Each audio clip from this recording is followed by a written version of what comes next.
Branca nasceu em Viana do Castelo em 1515, lá em Portugal. Ela teve 11 filhos, 7 nasceram em Portugal, 4 nasceram em Pernambuco, no Brasil. E ela foi denunciada ainda em Portugal pela sua mãe e sua irmã, que já estavam presas. Devido a essa denúncia, ela também foi presa pelo Santo Ofício e passou aí 2 anos de reclusão. Após esse período de reclusão, ela vai solicitar a sua liberdade. Mas aí você deve estar me perguntando, cadê o marido dessa mulher nisso tudo, né? Então, o marido dela, Diogo Fernandes, nessa época da prisão, ele já estava no Brasil. Ele chegou no Brasil por volta de 1540.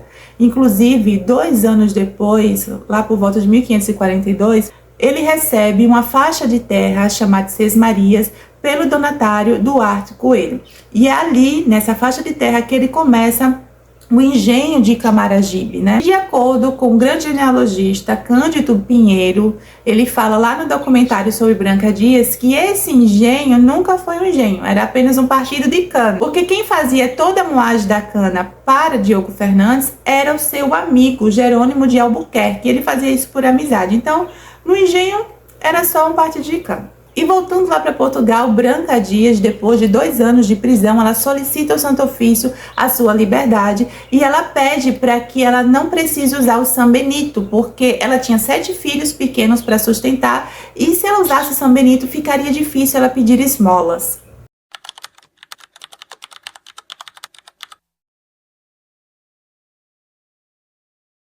Mas essa mulher forte, anos depois, em 1551, ela consegue chegar no Brasil com seus 7 filhos, sozinha, gente. E essa família passou a morar em Olinda, Pernambuco, na Rua dos Palhares. E nessa casa que eles moravam, eles praticavam muito judaísmo às escondidas. Branca Dias fica viúva em meados de 1560 e ela passa também a administrar não só a sua casa, como também o engenho lá de Camaragibe. E ela, Branca Dias, veio a falecer por volta de 1574. E o que acontece anos depois? Lá por volta de 1593, há uma visitação do Santo Ofício em Pernambuco. E quem foi a pessoa mais denunciada por judaísmo mesmo depois de morta? Exatamente, Branca Dias Coronel. Não só ela, mas todas as filhas mulheres dela foram denunciadas. E alguns netos também foram denunciados. No caso das filhas e dos netos, essas denúncias partiram de uma das filhas dela, que era a Brits. A Brits era chamada de Alcorcovada e ela tinha uma deficiência intelectual.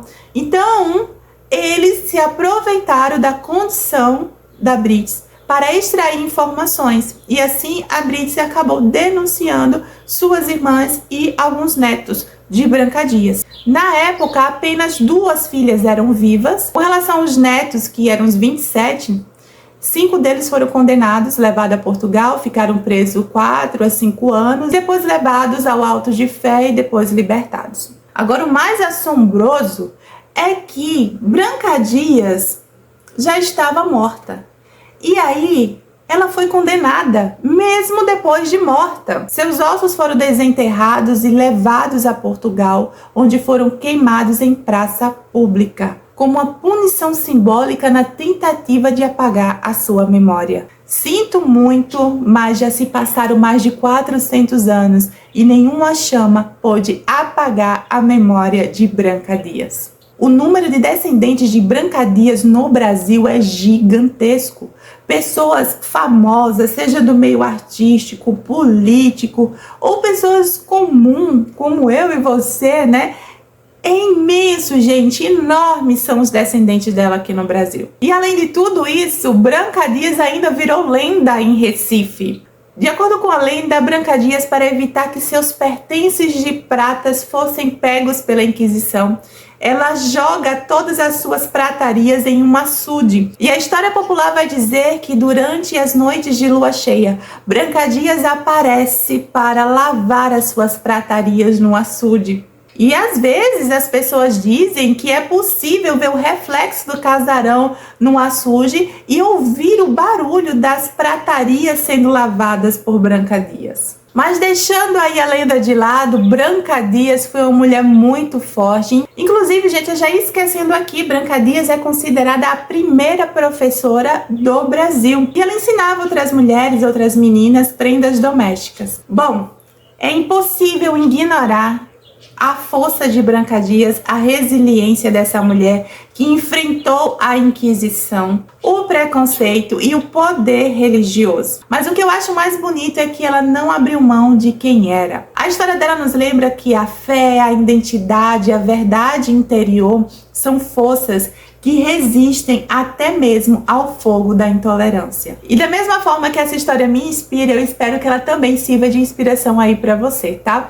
Então, se você gostou desse vídeo, você já sabe o que tem que fazer. É curtir, é compartilhar com aquela pessoa que você acha que vai gostar desse conteúdo, é deixar aqui o seu comentário. E se você não for inscrito, o que é que tem que fazer? Se inscrever, não é? E eu espero vocês no próximo vídeo. Tchau, shalom, shalom. Até mais.